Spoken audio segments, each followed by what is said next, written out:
Taki-san, bonjour. Vous avez commencé il y a 51 ans Gurunavi, qui est une vraie start-up. Comment avez-vous pu réussir cette start-up et pourquoi aujourd'hui il n'y a pas davantage de start-up? もともと今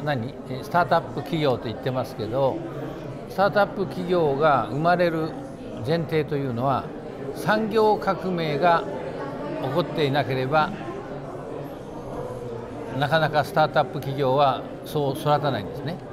ですから前回は物流蒸気機関車、今回は情報の産業革命、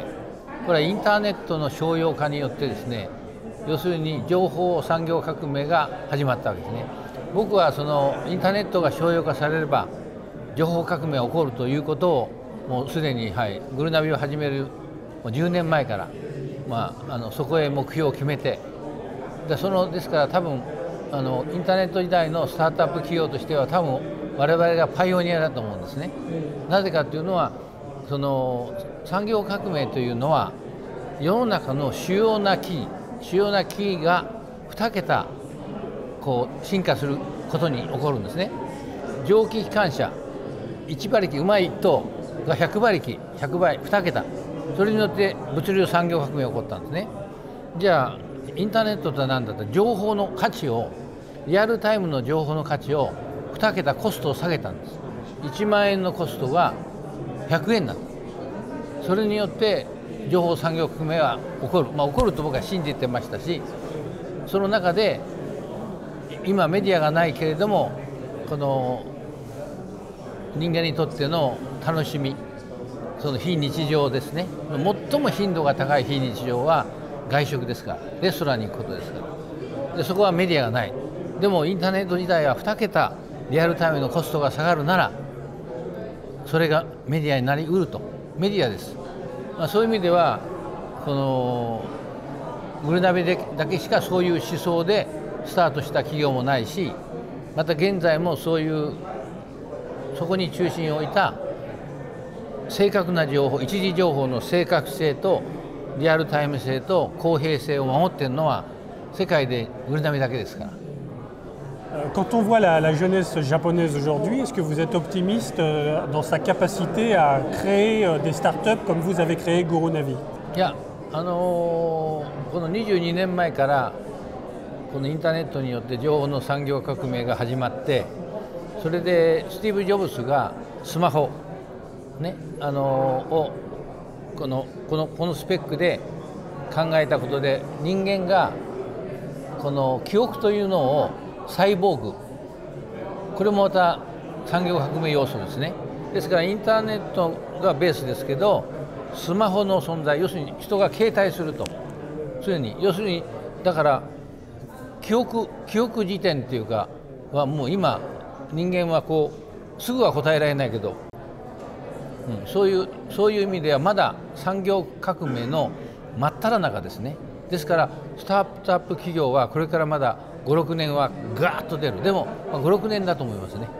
これがインターネットおよびそのスマホ時代の産業革命要素によるスタートアップ企業が育ってる。Est-ce que vous pensez que la jeunesse japonaise a les qualités des entrepreneurs que vous aviez, c'est-à-dire l'endurance, pas avoir peur du risque et d'être contre les institutions? すでにインターネット時代は始まっていますので、今そういう人が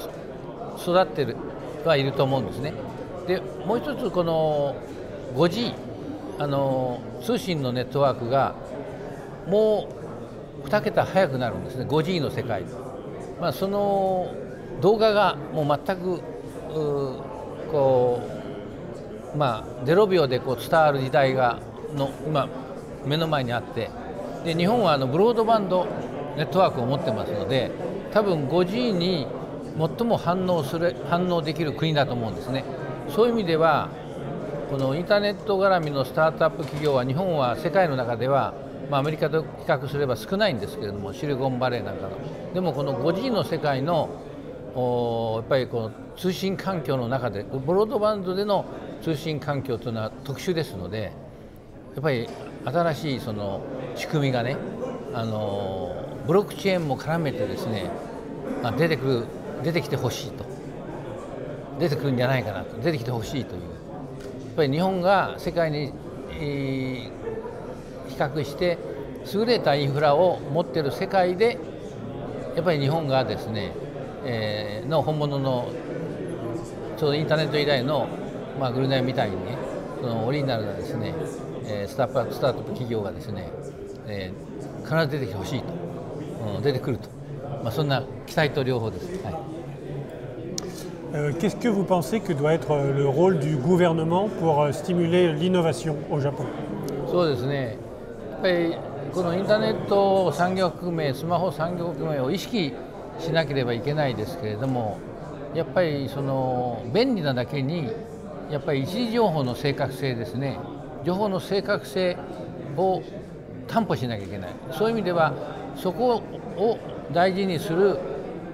スタートアップ、あるいはそういう企業を応援するというかね、それとこう背番号制っていうかマイナンバー制は少し日本は遅れてますので、やっぱりその辺のところをですね、一日も早く機能させるということはやはり政府の大事なテーマだと思いますね。そのためには通信コスト、